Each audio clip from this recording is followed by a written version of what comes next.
In the 1960s, Liliesleaf Farm in Rivonia was used as the nerve centre of the liberation movement, and it was a place of refuge for leaders, including Nelson Mandela. This is Tonight. I'm Bruce Whitfield. Tonight we remember Nelson Mandela on the first anniversary of his death, and whether there's been an increase in visitors to the farm and whether or not there's an increase in Mandela-related tourism. It all seems to have gone rather quiet. Joining me, Nicholas Wolpe, who is the chief executive of the Liliesleaf Trust. The trust owns what was, I suppose, the house and the yard and what is now a museum commemorating the day that the police struck and arrested key members of the ANC way back in 1960? Correct, Bruce. I mean, it's made up of the manor house, the thatched cottage, the outhouse buildings and the garage, which were used as places for the liberation movement to meet and plan the overthrow of the apartheid state, which was brought to an abrupt end in July 1963, in fact on the 11th of July 1963. And Nelson was its first occupant, who moved onto the property in October of 61, and he took the name David Motsamaya. Now interestingly, the word Motsamaya in the vernacular means to move, to go, to be on the run, and he was referred to as the Black Pimpernel, taken from the Scarlet Pimpernel, now you see him, now you don't. So I don't know whether he took that name tongue-in-cheek to match the name that had been given to him by the apartheid authorities. Motsamaya, of course, yes, as you say, a man on the move all the time. When one looks at Liliesleaf today, it's a wonderful preserved heritage site, and you've got the displays, of course, of how the cops staked out in a very amateur Keystone Cops kind of way. Liliesleaf Farm, they weren't really sure what the prize was going to be when they got there, and when they did get there, of course, Nelson Mandela wasn't there.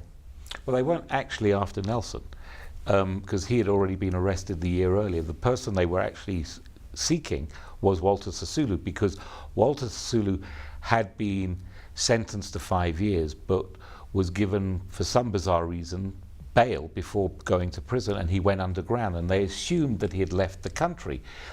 And when he gave the first broadcast in June of 1963, which coincided with the famous speech by Kennedy of Ich bin mein Berliner, yeah, it alerted them to the fact that he was still in the country. So a big manhunt was launched, and we believe that his location and where he was hiding was given to the authorities by the CIA.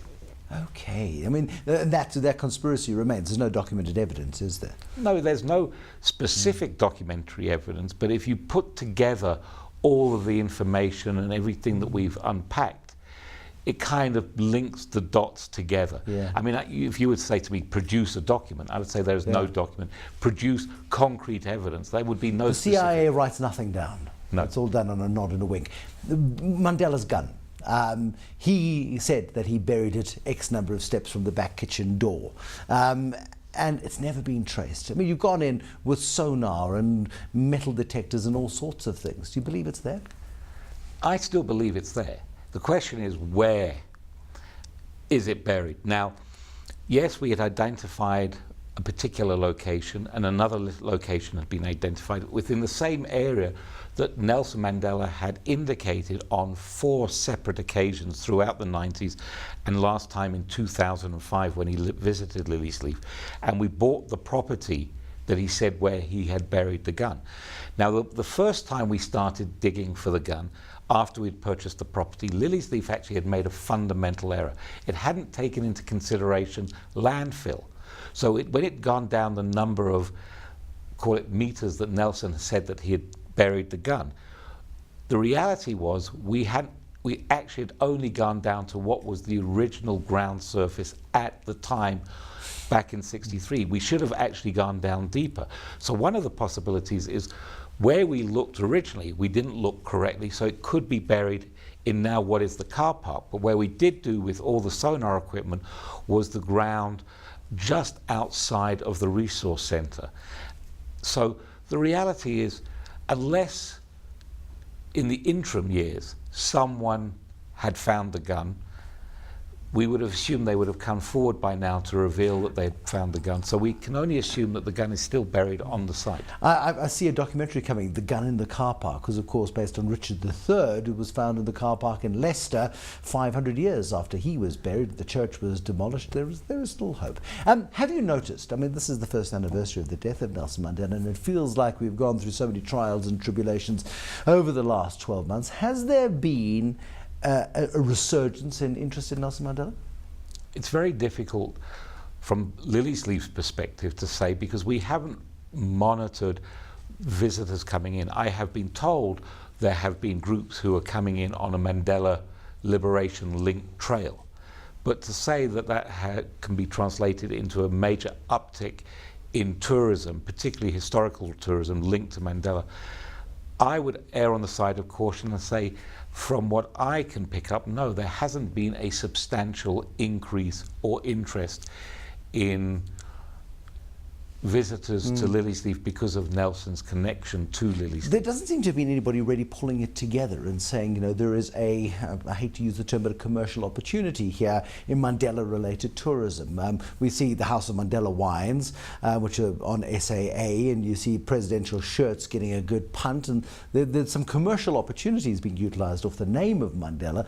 But Nelson Mandela, the funeral has happened, his legacy remains intact, and we seem happy and content to let it be. Well, there are. I mean, I think, you know, it's not being, call it, centrally coordinated. You know, tour operators have been, because we've been approached by tour operators. I can remember one specifically from the United Kingdom saying that they're putting together a historical route, a Mandela route, going through various places that were of significance. I've had emails from tour operators saying that they are doing a Mandela route, and Liliesleaf is one of the places they want to visit. But I would agree with you, Bruce, there is no kind of coordinated, concerted effort to put together a definitive route that really highlights and maps out the long walk that Nelson Mandela took. Do we run the risk of losing the legacy? I mean, we've got Mandela Day, which happens on Nelson Mandela's birthday, of course, and we all go out for 67 minutes and we go and do something good for somebody else. There's the anniversary of his death. There is the street in which he and Desmond Tutu lived, of course, in Soweto. There's Liliesleaf, there's Robben Island, there's his burial place in Qunu. All of these places. But do we run the risk of losing that legacy? Yes.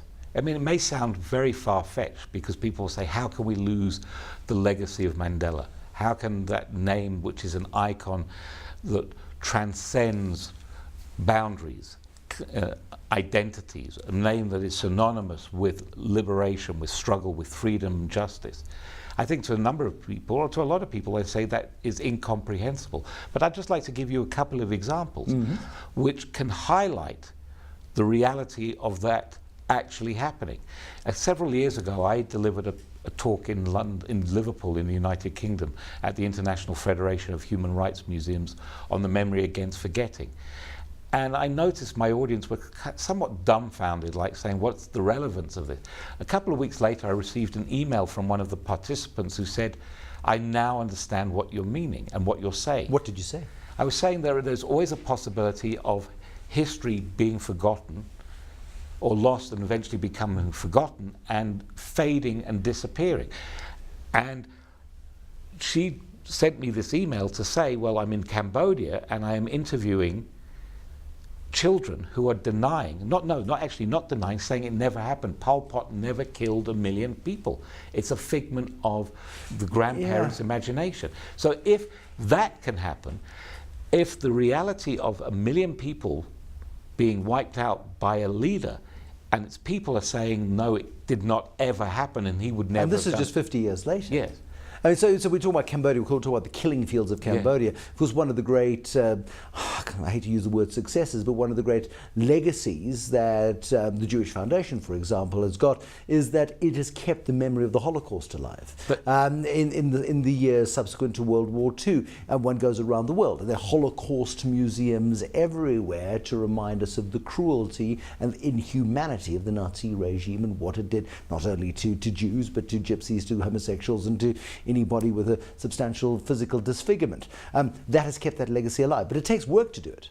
And are we doing the work for Nelson Mandela? I mean, Che Guevara, he's a famous guy on T-shirts, and Fidel Castro, who has been in a bad way for a long time, a superhero of Cuba's revolution, is kind of forgotten. And these are guys who, in their lifetimes, people would have thought their names would have lived forever. I think we've become very blasé, and I don't believe we're doing a lot and enough to ensure that the legacy of a great leader, an icon like Nelson, can be kept alive. Because I think, take 67 minutes. Yeah. Do people understand what that actually means? Do they understand the substance behind it? It's the 67 years Nelson Mandela gave of his life to contribute to people's freedom today. But do they know that? But yeah. Going beyond that, Bruce, do they know what 67 years of his life meant in giving? Do they know what he gave? The sacrifices, the commitment, the dedication. We make the assumption everybody's read Long Walk to Freedom and everybody understands the legacy of Nelson Mandela. But your point is that unless we preserve this legacy, unless we formalize the legacy, unless we get the roots going and we get the departments of arts and culture perhaps to do something useful and to formulate the memory of Nelson Mandela, we run the risk 10, 15 years from now, people going, hey, he was that guy, he went to jail, didn't he? Yes, or they just celebrate it without meaning the actual meaning. Heritage Day, Bride Day. You know, so if you have a situation where Heritage Day has become Bride Day, what's there to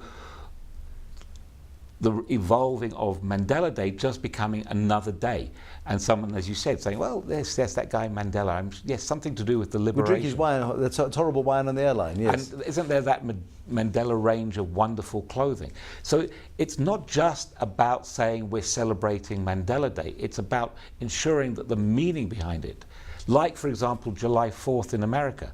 Over 200 years they've been celebrating the 4th of July. They still understand the meaning behind the day, what it means and what it symbolizes to Americans and what it means to be American. So if you say, what does the 4th of July mean? They don't say it's a bride letting off fireworks. They talk about this is the day that the Americans got their independence, their freedom and their liberty from colonial rule from the British. And we have to ensure that we just don't simply celebrate Mandela Day, but in the process we celebrate the meaning behind Mandela Day, that our children understand the meaning behind Mandela Day and what it signifies and what it represents to South Africa and to the modern South Africa and where we're heading in the future. Nicholas Wolpe, thought-provoking stuff. Thank you very much. Nicholas Wolpe is Chief Executive of the Liliesleaf Trust. And if you've not been to Liliesleaf Farm, and many people in Joburg haven't bothered, it really is a worthwhile visit. It's absolutely fascinating. And maybe if you take a big enough metal detector, you'll find the missing gun. Thank you for watching. There'll be more tonight, tomorrow. Till then, good night and goodbye.